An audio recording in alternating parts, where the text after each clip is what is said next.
bienvenidos. Esto es Icar en 20 y estamos en nuestro episodio número 14, donde vamos a estar hablando de adicciones comportamentales. Hola Mati, ¿cómo estás? ¿Cómo estás, José? Muy tranquilo acá. Bueno, adicciones comportamentales, te diría yo, el lado menos explorado, por lo menos públicamente, de lo que de adicciones se conoce. Hay que decir que la gente suele considerar a las adicciones como aquellas adicciones a sustancias y deja de lado todo lo que tiene que ver con lo conductual o todo aquello que no implica algo que se ingiera, que se inhale o que se consuma externamente, ¿no?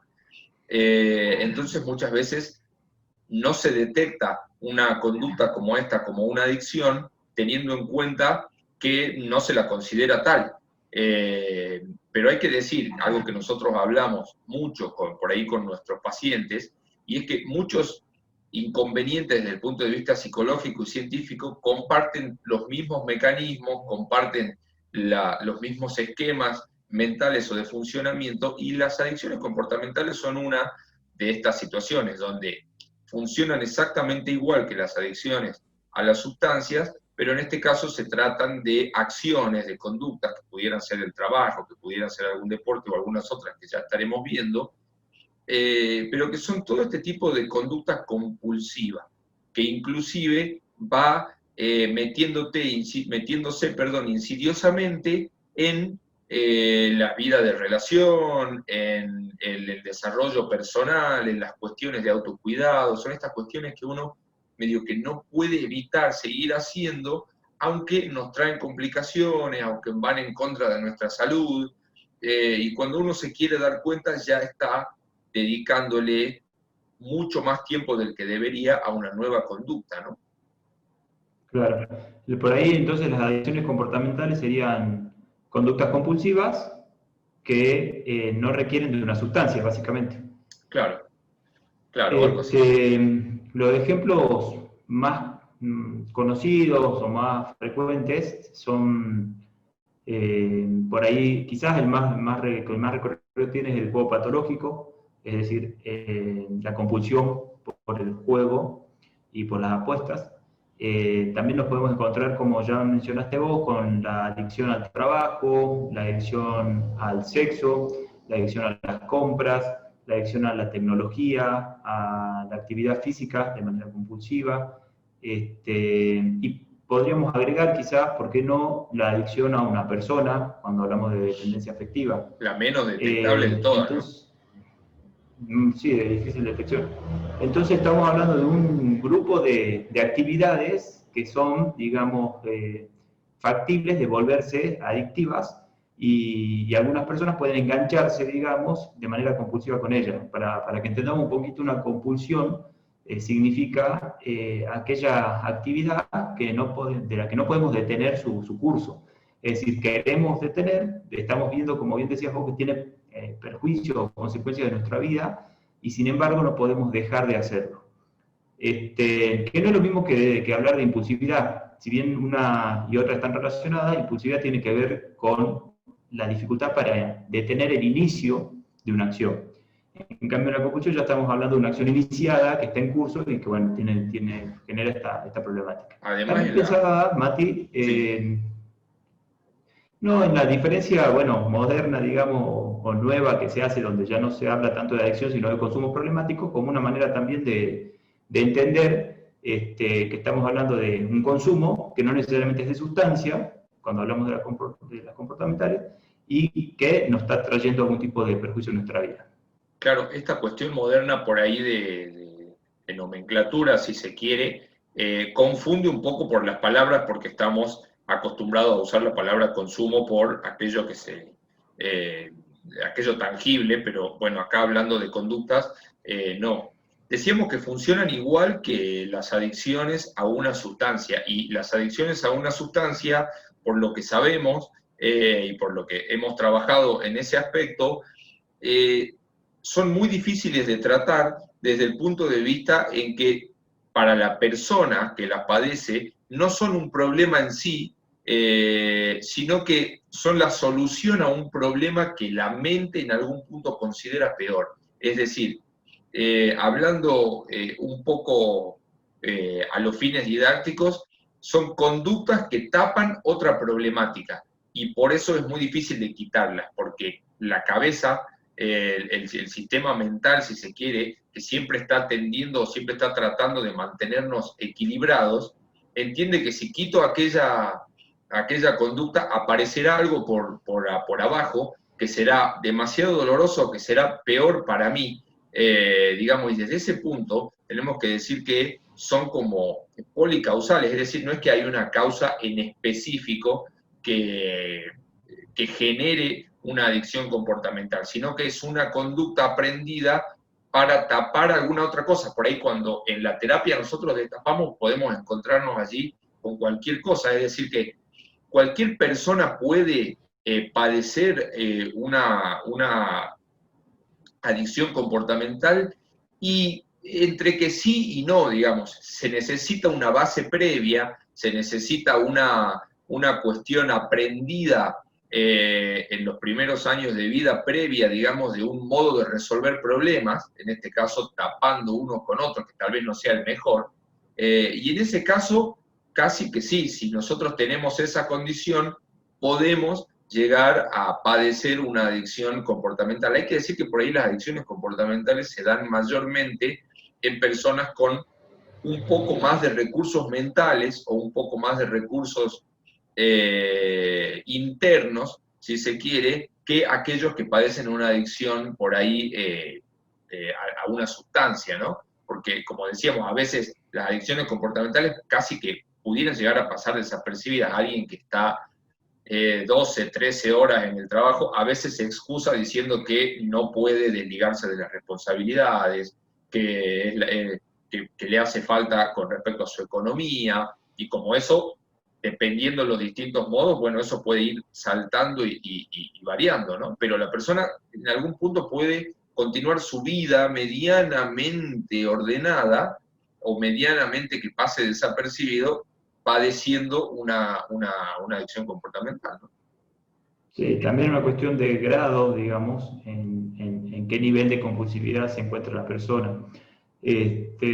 Por otro lado, pensaba, Mati, con lo que decías, nombramos un montón de actividades y por qué algunas actividades pueden volverse adictivas y otras no, digamos. Y ahí hay que entender un poquito qué características tiene que tener una actividad, una conducta, un comportamiento para que se vuelva adictivo, para que sea factible que se convierta en adictivo. Y ahí nos encontramos con algunas cosas. Por un lado, sabemos que toda conducta de consumo problemático tiene algún nivel de gratificación. Es decir, tiene que ser alguna actividad que genere una gratificación, que active este sistema de recompensa dopaminérgico tan conocido, y que no solamente es gatillado por una sustancia, sino puede ser por la consecuencia de la actividad, como ganar una apuesta, como la satisfacción sexual, como la adrenalina de una compra nueva. Entonces se activa siempre una gratificación, a la que es importante esta parte, le sigue una especie de vacío, una especie de periodo donde la gratificación está ausente y la persona empieza a sentir malestar por la falta de gratificación. Entonces necesita una nueva dosis, que puede ser un nuevo encuentro sexual, una nueva compra, una nueva apuesta. Y ahí se va un poco entretejiendo y cimentando este sistema del consumo problemático, en donde después, lo que al comienzo era, como bien vos decías, una solución al problema, después se vuelve el problema mismo y termina la persona enredada, digamos, en este juego de que me siento mal cuando no estoy consumiendo, y por ello mismo es que voy a buscar el consumo. Cuando consumo tengo una especie de alivio momentáneo, que es seguido por nuevamente malestar. Entonces, cuando pensamos en los juegos, por ejemplo, con la tecnología, un caso muy, muy fácil que nos permite entender con mucha facilidad esto que estoy contando, es, por ejemplo, el videojuego famoso de algún momento, el Candy Crush. Hay muchos juegos que copiaron un poco ese estilo, y lo que proponía el videojuego era una invitación, digamos, al consumo problemático, porque después de jugar y obtener la gratificación de pasar de niveles, sobrevenía un periodo de pausa en donde yo no podía seguir jugando porque me faltaban vidas para hacerlo, entonces tenía que esperar que surjan las vidas y luego podía volver a retomar el juego. Ese periodo de espera sin las vidas es clave para que el juego se haya vuelto adictivo. Los juegos en donde las vidas son infinitas generan que se pierda interés y que no se entre en esa especie de abstinencia que es clave en toda conducta de consumo problemático, que también hay que entender que tiene en cuenta, o tiene como un factor también determinante, la tolerancia, es decir, ir aumentando cada vez más el consumo, ya sea en su frecuencia o en su intensidad. Entonces, si estamos hablando de adicción al sexo, por ejemplo, la persona quizá al comienzo podía verse satisfecha con un encuentro casual, pero necesita después quizás mayor frecuencia o mayor intensidad e ir incurriendo en prácticas quizá cada vez más peligrosas. Porque, sí. No, que te decía eso, que como bien decíamos, mantiene el mismo patrón que el consumo de una sustancia. Entonces, empieza con una dosis y después necesito mayor cantidad, que en el caso de las conductas se va a veces transformando en mayor complejidad, ¿no? Entonces, cuando hablaba vos de lo sexual antes, con un encuentro ocasional, y después, si continúa un solo encuentro, se le va buscando la vuelta para que sea cada vez más intenso, más complejo, más enrevesado. Esto lleva un poco a que pensemos, bueno, ¿cómo nos damos cuenta de alguna manera que pudiera alguna de nuestras conductas volverse problemática? Porque también hay allí como una gradación, no toda conducta que uno haga o que uno haga con mucha frecuencia es problemática, ¿sí? Tiene que tener algunas características. Una es esta que vos decías, buscar un montón de excusas, un montón de justificaciones para realizar una acción, pero que después la acción en sí no termina siendo lo gratificante que prometía. Por ejemplo, viste en esto de las compras compulsivas, es decir, no necesito tal objeto o tal prenda o tal cuestión, porque con eso toda la justificación previa para comprar. Y después la persona la compra y la guarda, la deja por ahí. Cuando hay personas que nos dicen, sí, la verdad, abrí mi ropero y me di cuenta que tengo un montón de camisas sin abrir, un montón de zapatos que no estrené y quiero seguir comprando, digamos. O la cuestión en el trabajo, donde a veces desde los mismos trabajos se le dice a la persona, bueno, ya está, digamos, o sea, anda a tu casa, no podés seguir aquí, viste, que alguien que llega en un turno, en el tercer turno y se encuentra con el otro todavía ahí, le dice, che, vos en algún momento tenés que parar con esto, porque te va a hacer mal. Exacto, otro indicador interesante es cuando, que lo nombramos un poco, es cuando la conducta de consumo empieza a interferir en otras áreas de la vida. Entonces, por ejemplo, la adicción a la pornografía, que es otro consumo problemático, puede tener que ver que se puede ir metiendo en otra área de la vida. Entonces la persona se da cuenta que no puede dejar de consumir en su lugar de trabajo, en una reunión familiar, se está consumiendo en ámbitos donde normalmente no consumió, donde no es correcto, digamos, ese tipo de consumo. Entonces, la complejidad que puede generar en otras áreas de la vida es también un indicador interesante, y sumado a lo que decías, ¿no es cierto?, a que la gratificación ya deja de ser tan gratificante, sino que busco la salida al malestar que la abstinencia misma genera. También no quería dejar pasar que cuando pensamos si cualquier persona esta pregunta que vos hacías, cualquier persona puede volverse adicto o desarrollar consumo problemático, la respuesta sería, claro, es compleja y también tiene una impronta genética que está tan diseminada que hoy en día casi un porcentaje altísimo de la población, digamos, tiene la impronta genética necesaria para adoptar conductas de consumo.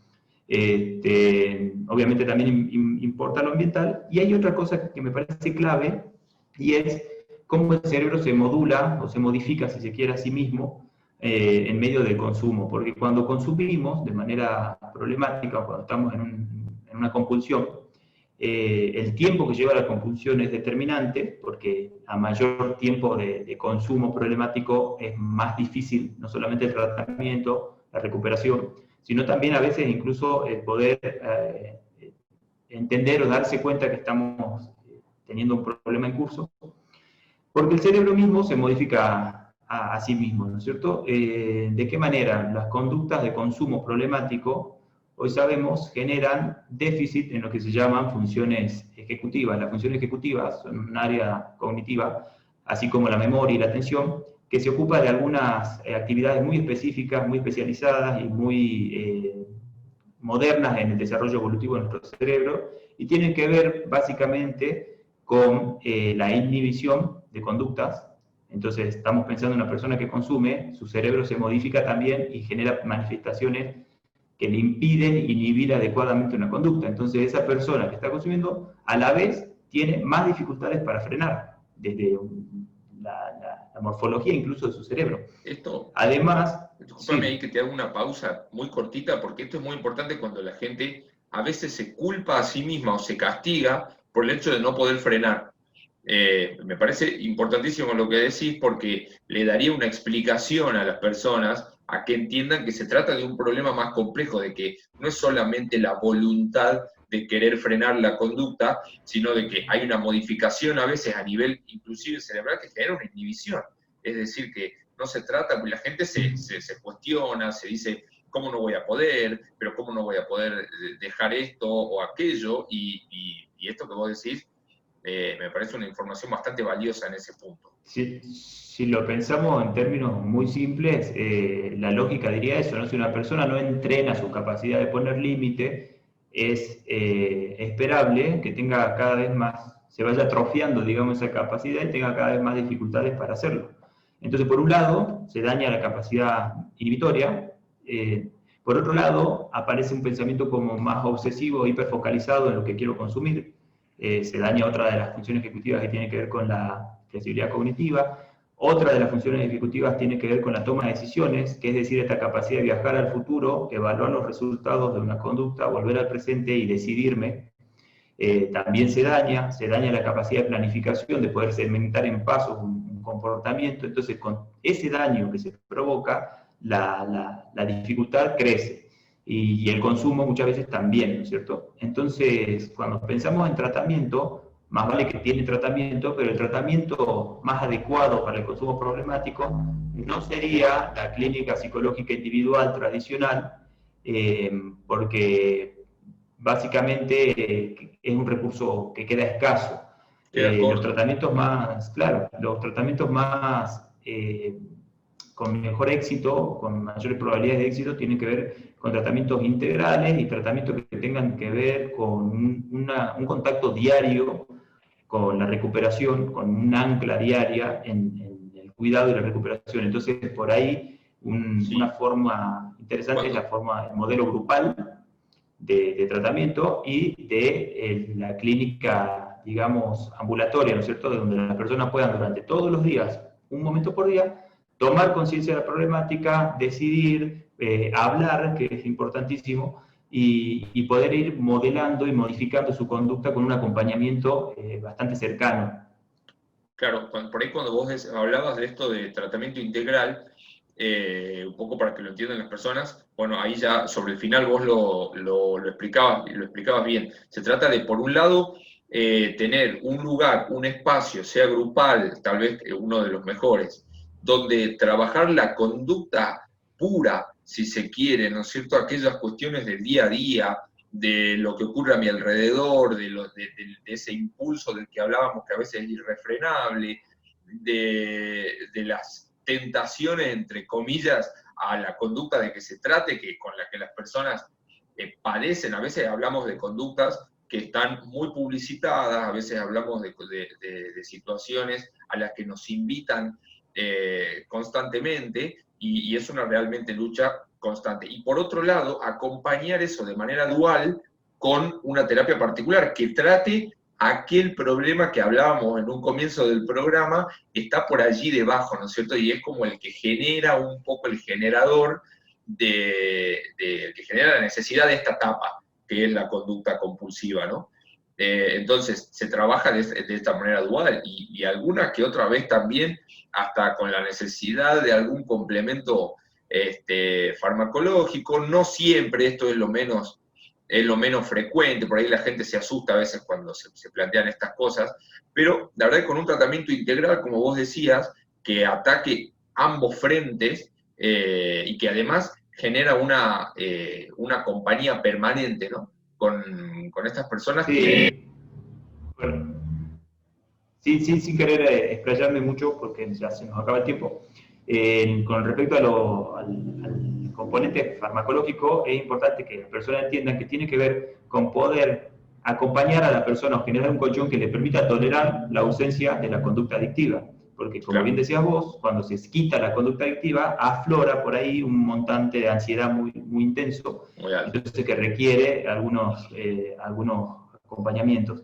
Pero bueno, sin más, deberíamos irnos despidiendo. Ya nos queda poco tiempo, esperamos como siempre que este y los otros programas les sirvan, esperamos sus comentarios que nos vienen haciendo por privado, en público los que se animan, los más avesados, y bueno, nos estaremos viendo la próxima semana, esperemos que ya vuelva Luchi, así que hasta la próxima.